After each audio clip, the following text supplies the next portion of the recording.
Europe 1. Pierre de Villeneuve, Europe 1 va plus loin. Enquête ce matin sur les taxes sur le carburant. C'est décidé, la France sera bloquée le 17 novembre prochain. Les Gilets jaunes sont bien décidés à ne rien lâcher face au prix des carburants. Question ce matin, comment est utilisé l'argent des taxes prélevées sur notre plein d'essence? Bonjour Maud Descamps. Bonjour Pierre. Vous êtes la spécialiste des questions d'énergie à Europe 1. Quand on dépense 1,50 € pour un litre d'essence ou de gasoil, qu'est-ce qu'on paye exactement? Eh bien, sur 1,50 € de carburant, il y a 60 centimes de pétrole et 90 centimes de taxes. Alors évidemment, il y a la TVA, mais la majeure partie, c'est une taxe qu'on appelle la TICPE, c'est une taxe sur les produits énergétiques, et c'est elle qui va augmenter en janvier, près de 7 centimes sur le diesel, 3 centimes sur l'essence. Et pour vous donner une petite idée, en 2018, cette taxe a rapporté 34 milliards d'euros à l'État. Et ces 34 milliards servent à financer la transition énergétique, comme l'affirme le gouvernement. Eh bien non, seulement 7 milliards d'euros ont été directement versés pour la transition énergétique. Le reste est allé aux régions, aux départements pour financer le RSA, l'apprentissage par exemple. 13 milliards sont allés au budget général de l'État et ça ne va pas s'arranger en 2019. Cette taxe sur le carburant devait rapporter 4 milliards d'euros supplémentaires à l'État, mais cet argent n'ira pas directement à la transition énergétique. C'est ce que dénonce Albéric de Montgolfier, rapporteur Les Républicains de la Commission des finances au Sénat.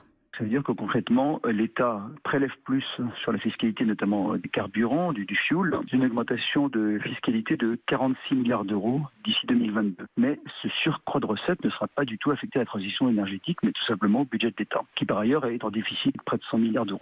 Voilà, donc plus de taxes, mais la part pour la transition énergétique, elle, baisse. Et qu'est-ce qu'on répond du côté du gouvernement? Alors, à Bercy, on explique que l'argent qui va au budget général ou même aux régions peut servir lui aussi pour la politique économique, par exemple, écologique. Par exemple, la région Hauts-de-France a mis en place une aide au transport. Autre argument du gouvernement, le budget du ministère de la Transition écologique est de 34 milliards, soit exactement ce que rapporte la taxe sur le carburant. Mais globalement, tout cela manque de transparence, admet la députée En Marche et spécialiste du budget, Bénédicte Perrol.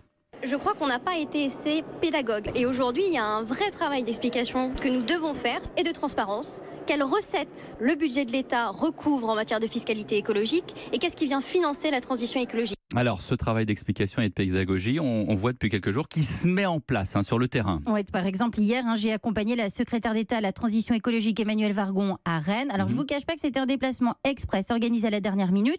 L'objectif, c'était de montrer qu'il y a des alternatives comme la prime à la conversion qu'a touché Fernand, 80 ans, et qui a reçu la ministre chez lui. La prime à la conversion, on l'a vu un petit peu dans les journaux, à la télé, un peu partout. Et j'ai lâché le diesel. Comme tout le monde dit lâcher le diesel, je l'ai lâché. C'est quand même une bonne mesure. Bien sûr. Et si vous avez un conseil à nous donner pour faire encore plus, encore mieux ce serait de donner une prime plus forte. Alors là, on l'entend, le ton était détendu, bienveillant, mais le gouvernement se prépare... Un peu comme dans sa cuisine quand elle s'est filmée. Exactement. Un peu le même genre. Et là, vous voyez, le gouvernement se prépare quand même à une fronde pour le 17 novembre. Alors, à l'Élysée, on sait qu'il va falloir mettre en place d'autres dispositifs pour accompagner les Français. C'est ce qu'a annoncé Emmanuel Macron sur notre antenne mardi matin. Un coup de pouce pour les automobilistes, mais aussi pour ceux qui se chauffent au fioul. Les arbitrages sont encore en cours et on devrait en savoir plus en début de semaine prochaine. Le coup de ces annonces, on en parle à 7h40 avec Jean-Michel Apathy. Et puis à 8h15, la secrétaire d'État à la transition écologique, Emmanuelle Wargon, justement, qui sera l'invité d'Audrey Crespo-Mara. Merci Maud Descamps, spécialiste des questions énergie à la rédaction Europe 1 va plus loin. C'est tous les matins sur Europe à 7h20.